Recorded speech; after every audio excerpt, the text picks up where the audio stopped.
성령을 쫓아 행하라, 성령을 쫓아 행하라 라는 제목으로 하나님 말씀 전하겠습니다. 지난주 새벽에 제 친구가 카톡을 했어요. 근데 그 친구가 뉴질랜드에 사는 친구입니다.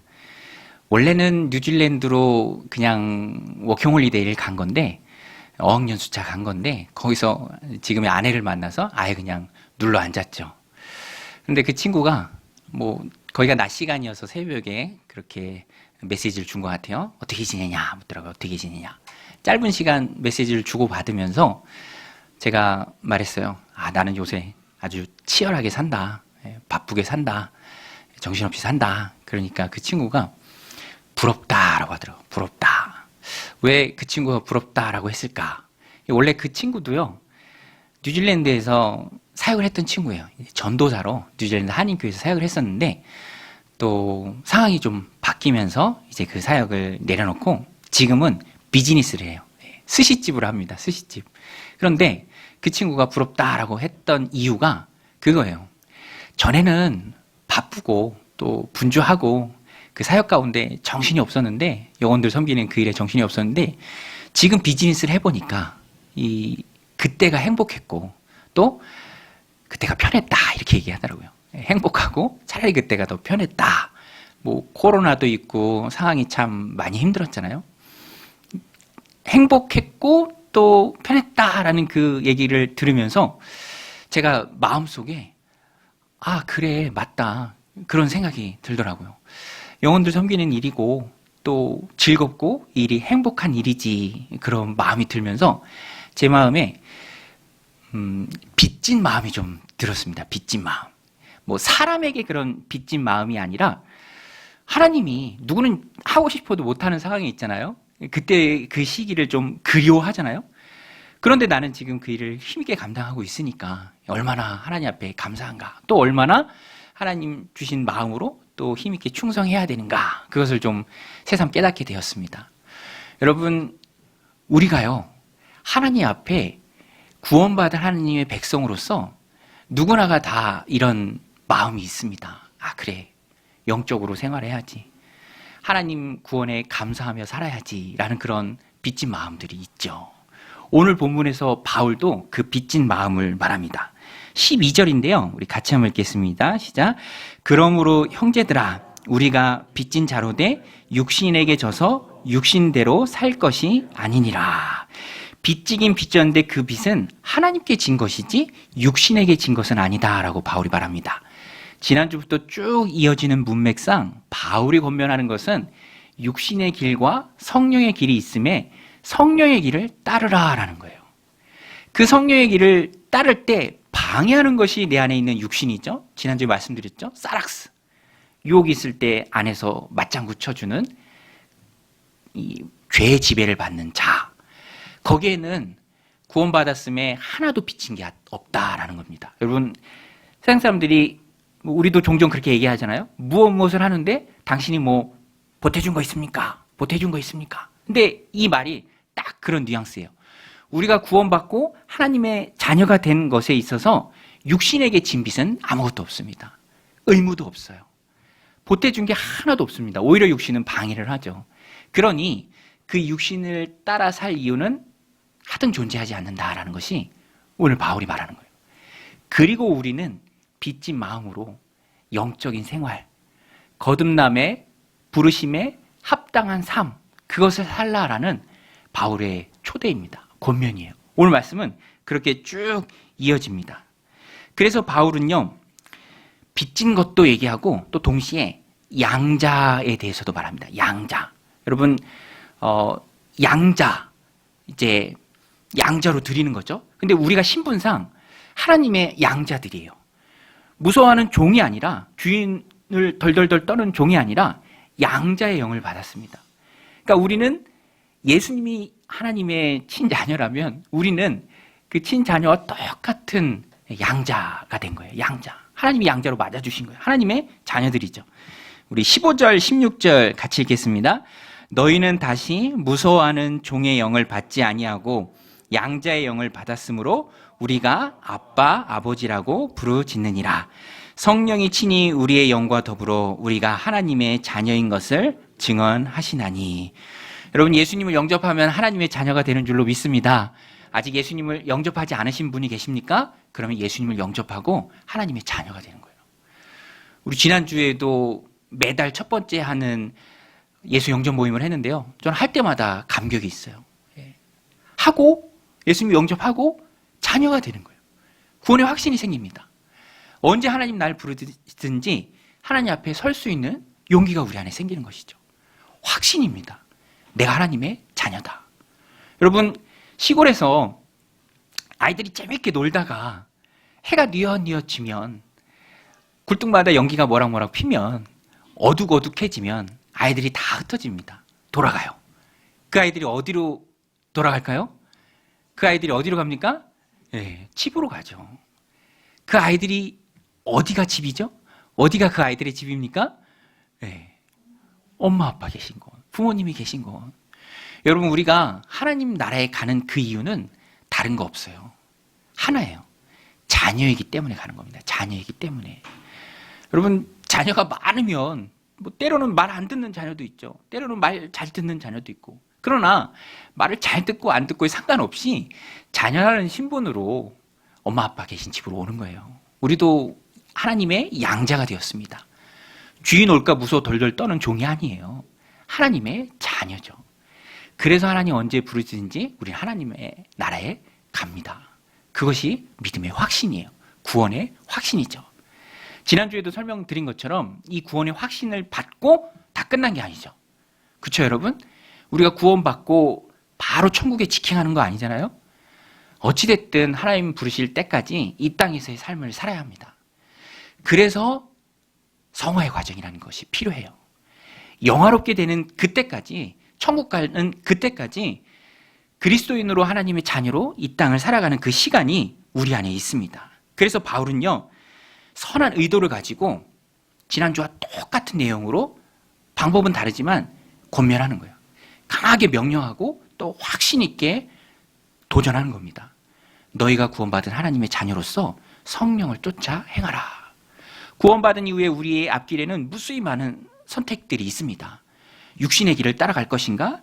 성령의 길을 따라갈 것인가? 우리 지난주 로마서 8장 5절 6절 말씀인데요. 같이 읽겠습니다. 육신을 따르는 자는 육신의 일을, 영을 따르는 자는 영의 일을 생각하나니 육신의 생각은 사망이요 영의 생각은 생명과 평안이니라. 여러분, 영의 생각이 생명과 평안입니다. 그 안에 안식이 있어요. 그 안에 하나님 주시는 진정한 하늘의 평안이 있습니다. 바울은요, 구원받은 이후에 믿음의 길을 걸어가는 로마 교인들에게 성령의 길을 따르라. 그 길을 힘있게 걸어가라. 성화의 과정을 걸어가라. 거기에 생명이 있고 거기에 평안이 있다는 것을 강하게 말하고 있습니다. 그래서 양자된 것, 또 빚진 것을 갚으라라고 바울이 말하고 있는 거예요. 여러분, 우리가 자녀를 양육할 때도 내 아이가 하나님 주신 삶을 이렇게 살았으면 좋겠다라는 마음들이 있잖아요. 그렇죠? 그런 마음이 있고 또 그려보는 그림이 있습니다. 이렇게 살았으면 좋겠다. 뭐 직업이든 관계든 결혼이든 직장이든 인생의 모든 그런 삶에서 이렇게 자녀들이 커갔으면 좋겠다라는 마음이 있어요. 바울도 똑같아요. 성도들이 구원받은 이후에 하나님의 자녀로서 하나님 주신 삶을 살아갈 때 이렇게 살아갔으면 좋겠다라는 그 마음이 있어요. 그리는 그림이 있습니다. 그것이 로마서에 바울이 글을 쓰면서 잘 드러나요. 그리고 오늘 본문에서 그것을 핵심적으로 말하는 거예요. 성령의 길을 따라가라. 성령의 길을 따라가라. 여러분, 바울뿐만 아니라 모든 영혼을 다루는 목회자들이 다 있습니다. 저도 있어요. 저도 우리 교회를 성도님들과 함께 세워가면서 성도님들이 이런 모습이면 좋겠다. 그런 마음들이 있어요. 그것이 드러납니다. 뭐 어떻게 알 수 있냐면 먼저 가는 거예요. 여러분, 교회는요, 그리스도인의 공동체는요, 나를 따르라 해요. 나를 따르라. 삶으로 가르치는 거예요. 삶으로 보여주는 겁니다. 그래서 바울은요, 자기가 먼저 하고 있는 것을 이렇게 따르라라고 성도들에게 말하고 있어요. 바울의 지금 삶은 삶과 죽음을 초월한 삶입니다. 빌립보서 같은 데도 보면 그런 바울의 마음이 잘 드러나요. 내가 사나 죽으나 주님의 것이다. 살아도 유익하고 죽어도 상관없다. 주님 품 안에 가는 것이기 때문에. 그러나 살아서 너희들을 더 잘 가르치고 케어하고 세워주기 위해서 혹 사는 게 너희들에게 더 유익이 된다. 빌립보서에서 그렇게 말합니다.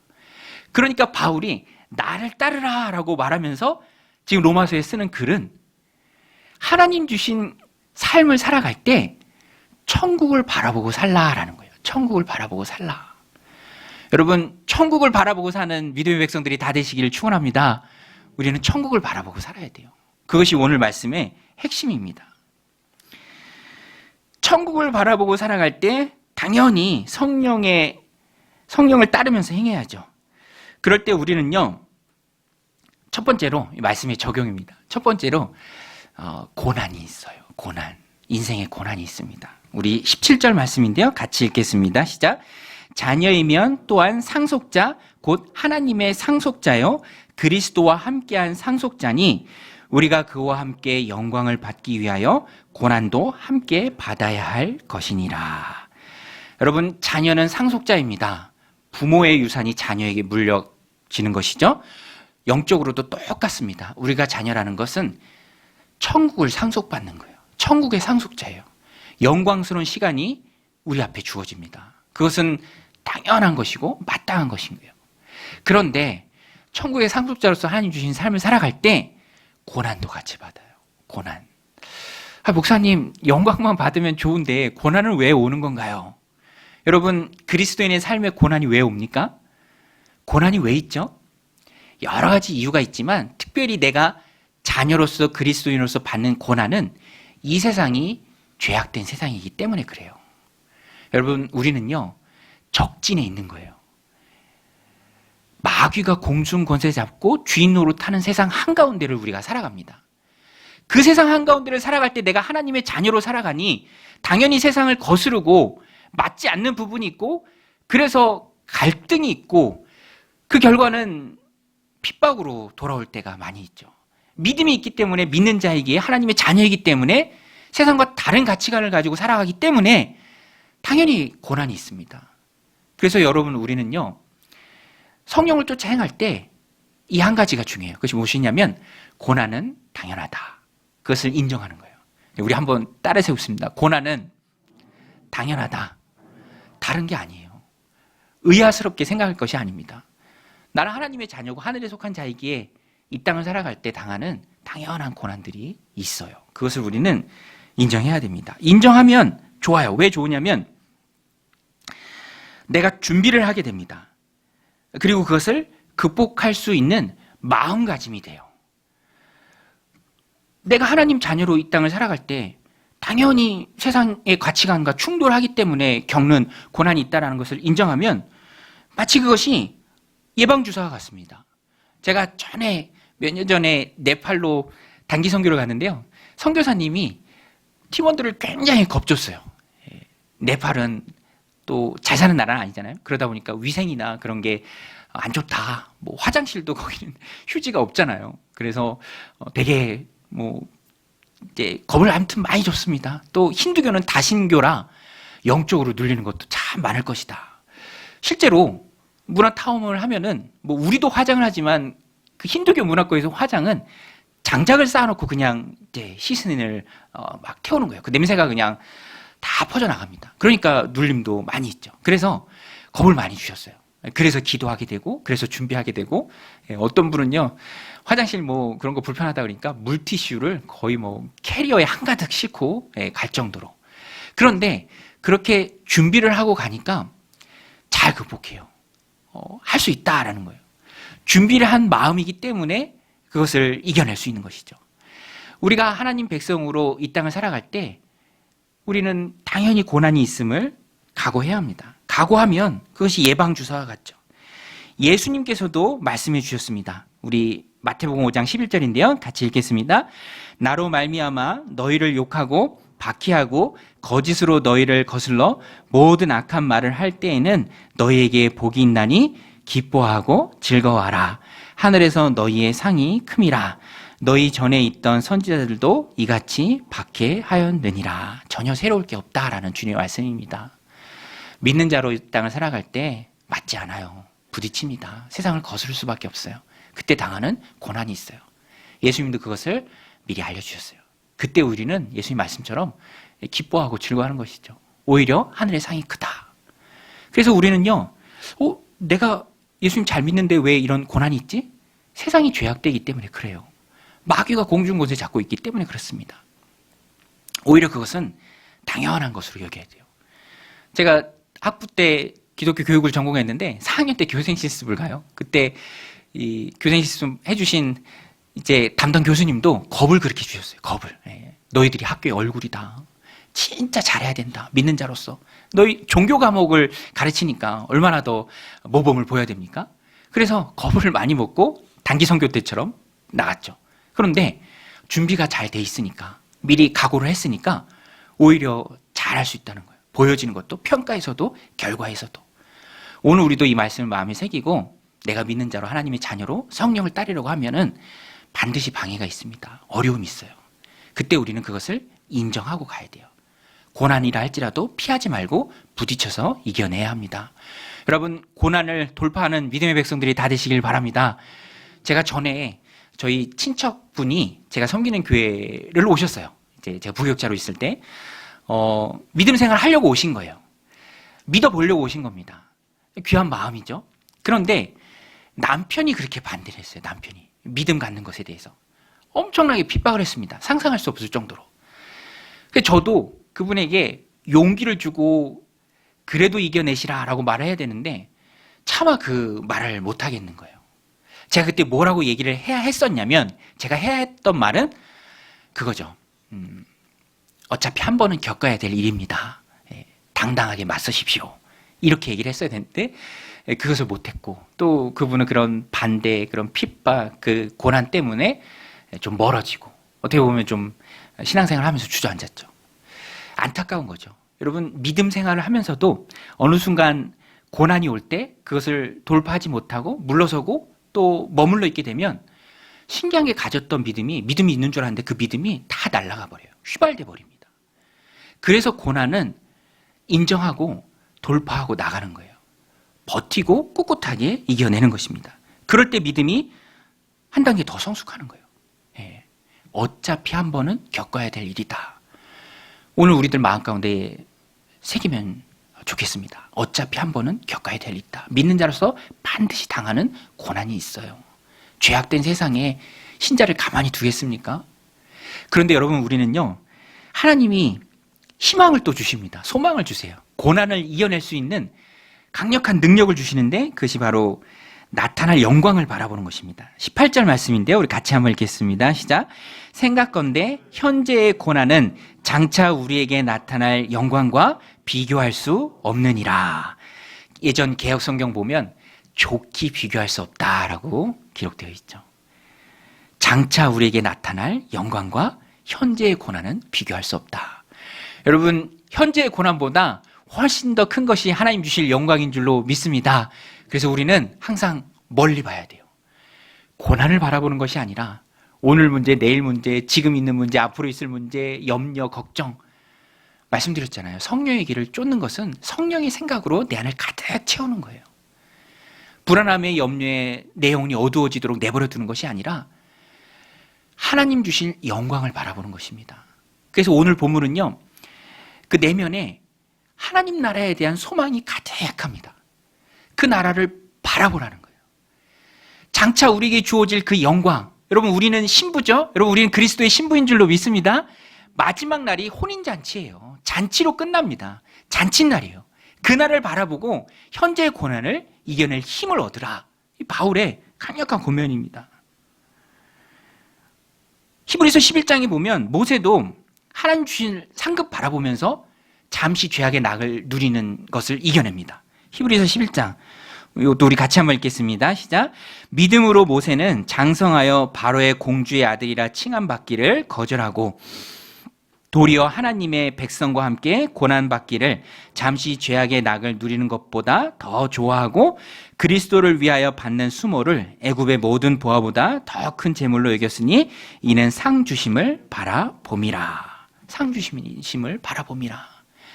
앞날을 바라보고 영광을 바라보고 상 주실 하나님을 바라보면 현재의 고난을 이길 수 있습니다. 더 좋은 것을 소유했기 때문에 그렇죠. 감추인 보화의 예화가 딱 그거죠. 밭에 감추인 보화가 있는데 밭의 주인이 돼야 그 보화를 갖죠. 그러니까 자기의 소유를 다 팔아서 그것을 사는 것입니다. 오늘 이 말씀 마음에 새기고 믿는 것 때문에 당하는 고난이 있다 할지라도, 현재의 고난이 있다 할지라도 장차 내게 주어질 그 영광을 바라보면서 이겨내는 믿음의 백성들이 다 되시길 주님의 이름으로 축원드립니다. 또 한 가지 성령을 쫓기 위해서 우리가 가져야 될 마음이 있는데요. 그것은 기대하는 마음입니다. 기대하는 마음. 장차 주어질 영광. 오늘 본문에서 바울이 열심히 말하는데요. 그것을 기대하는 마음이 필요합니다. 우리 19절, 21절 우리 같이 한번 읽겠습니다. 시작. 피조물이 고대하는 바는 하나님의 아들들이 나타나는 것이니 피조물이 허무한데 굴복하는 것은 자기 뜻이 아니요 오직 굴복하게 하신 이로 말미암음이라. 그 바라는 것은 피조물도 썩어짐의 종노릇한 데서 해방되어 하나님의 자녀들의 영광의 자유에 이르는 것이라. 이 말씀이요, 로마서에만 나오는 말씀입니다.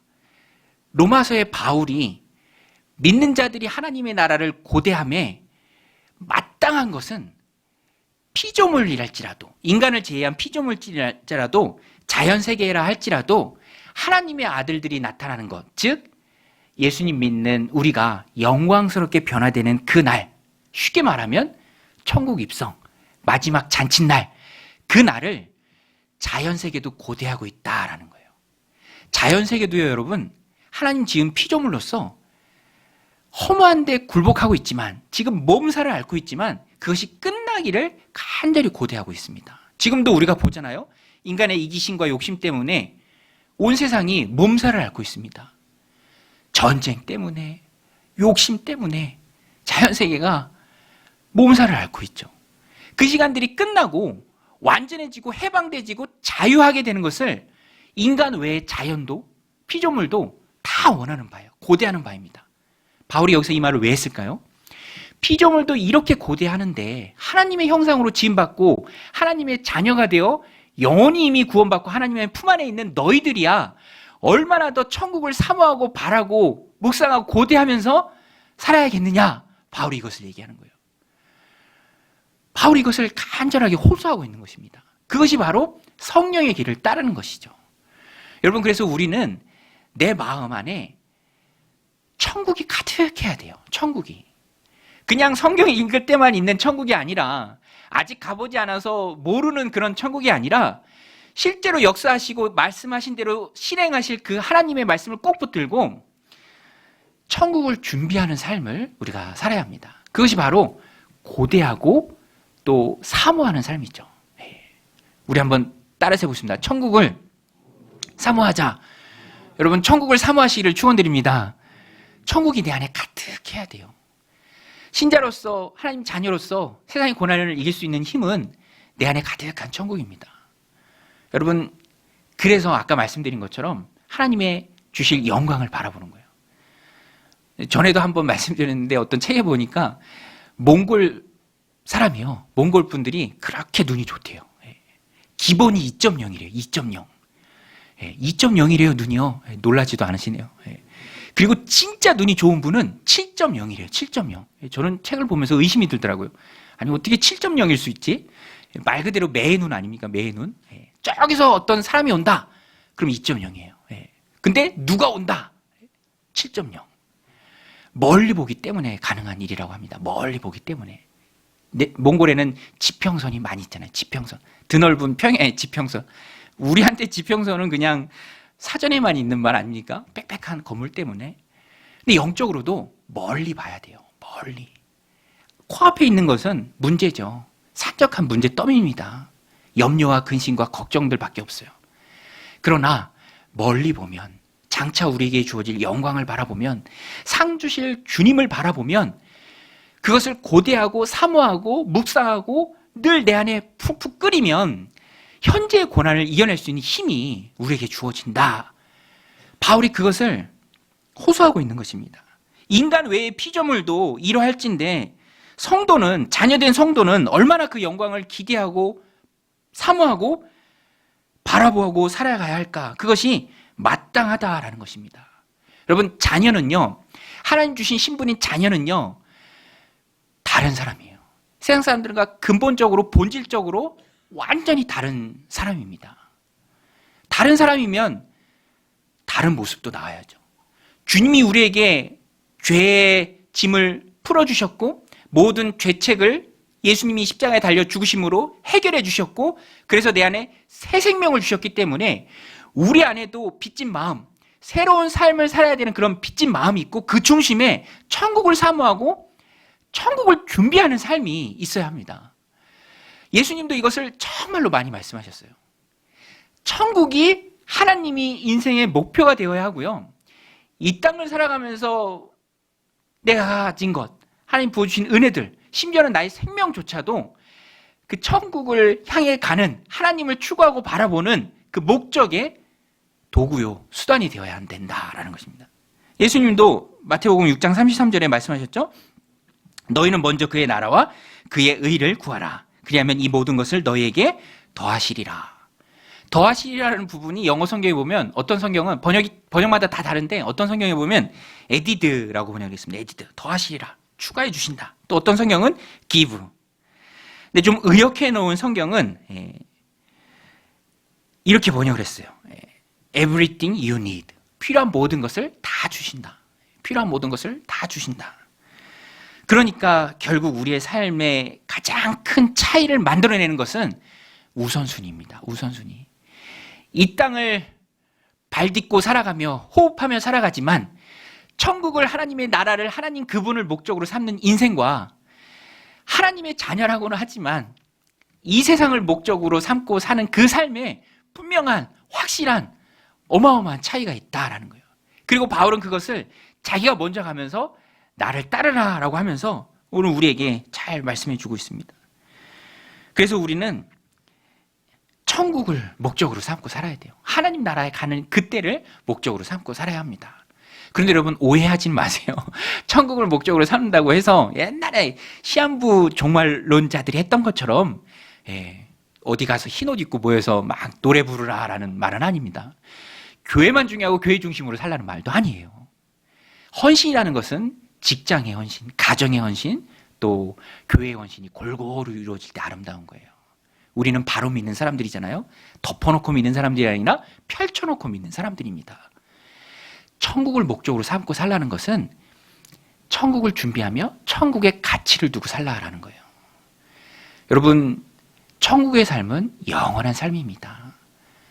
여러분, 여러분, 여행이 왜 좋습니까?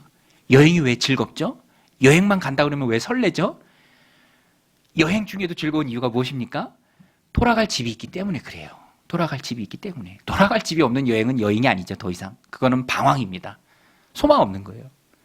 그런데 우리의 진짜 본향은, 고향은, 원래 있던 곳은 아버지 하나님 계신 하나님 나라예요. 하나님 품 안입니다. 그래서 우리는요, 이 땅을 살아가면서 천국 중심의 삶을 살아야 돼요. 천국을 내 안에 가득히 넣어야 됩니다. 살짝만 건드려도 천국이 나올 정도로 이 땅에서의 삶이 그래서 소중하고 하나님 한 번 주신 기회죠. 믿지 않는 사람들은요, 뭐 당연해요. 죽으면 그만이니까 최대한 즐겨야 되고 누려야 되고 할 거 다 해야 되고, 그 뭐 당연합니다. 당연하게 믿는 대로 사는 거죠. 그러나 우리는 하나님의 자녀죠. 뼛속까지 다른 존재입니다. 그래서 하나님 중심의 삶을 살고, 진짜 상급은 이 땅에서도 받지만 진짜 상급은 하나님 나라에 가서 받는다, 이 마음이 있어야 돼요. 그리고 그 나라를 향해서 걸어가는 자들이 바로 우리입니다. 21절에서도 말씀하잖아요. 피조물조차도 해방되어 하나님의 자녀들의 영광의 자유에 이르는 것을 아주 고대한다. 그러니까 우리는 이 말씀을, 그러니 우리는, 하나님의 자녀된 우리는, 하나님의 형상으로 살아가는 우리는 얼마나 더 그때를 고대하며 살아가야 합니까? 큰 도전의 말씀입니다. 이 땅은 영원한 처소가 아닙니다. 그래서 우리가 또 한 가지 꼭 붙들어야 할 게 있는데, 육체의 부활을 사모해야 돼요. 육체의 부활. 여러분, 우리의 육체는 부활할 줄로 믿습니다. 여러분 믿으십니까? 우리의 영혼은 구원받았어요. 이미 하나님 품 안에 있습니다. 그것은 받은 구원으로 표현할 수 있어요. 이미 받은 구원입니다. 그런데 우리의 육체는 죽음을 통해서 육체를 반납하고 나중에 예수님이 이 땅에 오실 때 천사장의 나팔 소리와 함께 오실 때 그때 부활하는 거예요. 그래서 영혼과 결합하는 겁니다. 썩지 않을 몸, 영원한 몸이 되는 거예요. 그것을 믿고 그것을 사모해야 돼요. 예수님이 부활하셨죠. 여러분, 예수님 부활하신 줄로 믿습니다. 부활하신 예수님이기 때문에 우리의 몸도, 이 죽을 몸도 다시 부활하는 거예요. 그래서 우리가 굳게 믿죠. 바울은 23절에서도 그것을 말합니다. 우리 같이 읽겠습니다. 시작. 그뿐 아니라 또한 우리 곧 성령의 처음 익은 열매를 받은 우리까지도 속으로 탄식하여 양자될 것 곧 우리 몸의 속량을 기다리느니라. 이 몸의 속량이라는 것이 바로 앞으로 받을 구원, 육신의 부활입니다. 여러분, 우리는 어떻게 부활할까요? 묵상하는 것 굉장히 건강한 것입니다. 천국을 기대하고 사모하는 것, 영혼이 살아갈 힘을 얻는 성도 능력의 원천이에요. 이 땅이 영원하지 않고 하나님 품 안에 갈 것이고 하나님 정하신 그때에 다시 썩지 않을 영원한 몸으로 부활할 것이다. 그것을 꼭 붙들고 살아가는 것이 성도의 힘이죠. 그래서 초점은 그 날에 있습니다. 이 땅을 살아가는 성도의 힘의 원천은 주님 앞에 서는 날, 주님 부르시는 그날 주님께 받을 그 칭찬이에요. 그것이 바로 사모하는 마음이죠. 여러분, 좋아하는 물건 배송시키면, 인터넷으로 주문하면 그때부터 빨리 왔으면 좋겠다라는 마음이 있잖아요. 안 그렇습니까? 그래서 어디쯤 오고 있나 막 알아보기도 하고, 문 앞에 갖다 놨습니다. 문자 오면 막 너무 좋아서 뛰어나가기도 하고. 그런데 성도에게 있어서 육신의 부활이 그래요. 배송 중이에요. 우리에게 오고 있습니다. 성도에게 있어서 죽음은 절대로 슬픔만 있는 것은 아닙니다. 새로운 몸의 부활을 기다리는, 지금 영혼구원 받은 우리에게 새로운 몸이 오고 있는 것이죠. 그래서 죽음을 기다리는 게 아니라 새로워지는 것을 기다리는 거예요. 천국 생활을 기다리는 것입니다. 그러니까 이 땅을 살아가는 힘이 생기는 거죠. 가치가 분명해지는 것입니다. 주님을 위한 삶이 되는 것이죠. 그 가운데 우리에게 필요한 것이, 우리 바울 사도가 말미에, 오늘 말씀 말미에 말해줍니다. 육신의 삶을 살아갈 때, 천국을 고대하면서 살아갈 때 우리에게 필요한 것이 무엇인가? 그것이 바로 소망의 인내예요. 소망의 인내. 왜냐하면 제가 말씀은 드리지만 하나님 말씀의 근거에서 영혼의 구원, 또 몸의 부활, 이런 거 다 말씀드리지만 사실 그것이 지금 우리가 눈으로 볼 수 있고 손으로 만져질 수 있는, 경험할 수 있는 것들은 아닙니다. 그래서 믿음의 인내가 필요해요. 우리 24절, 25절인데요. 같이 읽겠습니다. 우리가 소망으로 구원을 얻었음에 보이는 소망이 소망이 아니니 보는 것을 누가 바라리요. 만일 우리가 보지 못하는 것을 바라면 참음으로 기다릴지니라. 그래서 믿음과 함께 믿음으로 구원받고요. 그 구원을 이루어내는 과정 중에 소망이 꼭 필요합니다. 그래서 오늘 말씀에 24절에 바울은 소망으로 구원을 받는다고까지 말을 하는 거예요. 그 소망이 너무너무 귀하죠. 안 보여요. 보입니까? 안 보이죠. 그러나 우리는 그것을 말씀을 통해 믿습니다. 성령님 내주하심으로 믿어요. 그렇지만 여전히 우리가 살아가는 세상은 죄악된 세상이라 그 가운데 고난을 많이 만나기도 합니다. 그때 인내가 필요하죠. 참고 기다릴 줄 아는 인내가 필요합니다. 그런데 이 인내는 축복의 통로입니다. 야고보서 5장 11절인데요. 같이 읽겠습니다. 보라, 인내하는 자를 우리가 복되다 하나니 너희가 욥의 인내를 들었고 주께서 주신 결말을 보았거니와 주는 가장 자비하시고 긍휼히 여기시는 이시니라. 여러분, 하나님은 자비하시고 긍휼이 풍성하신 분인 줄로 믿습니다. 그 하나님 앞에 우리는 참고 기다리는 인내가 필요해요. 그때 하나님이 좋은 결과로 함께 하십니다. 그런데 그 인내가, 그 참고 기다림이 천국에 관한 것이라면 그 결과는 항상 좋아요. 믿어도 후회하지 않습니다. 그래서 우리는 참고 기대하고 보이지 않지만 바라고 인내해야 합니다. 그 인내에 하나님이 자비와 긍휼을 풍성하게 보여주세요. 무작정 견디는 게 아니고요. 상 주실 하나님을 바라보고 견디는 것입니다. 오래 참고 견디는 자에게 하나님은 반드시 상 주세요. 그것을 우리는 분명하게 믿어야 합니다.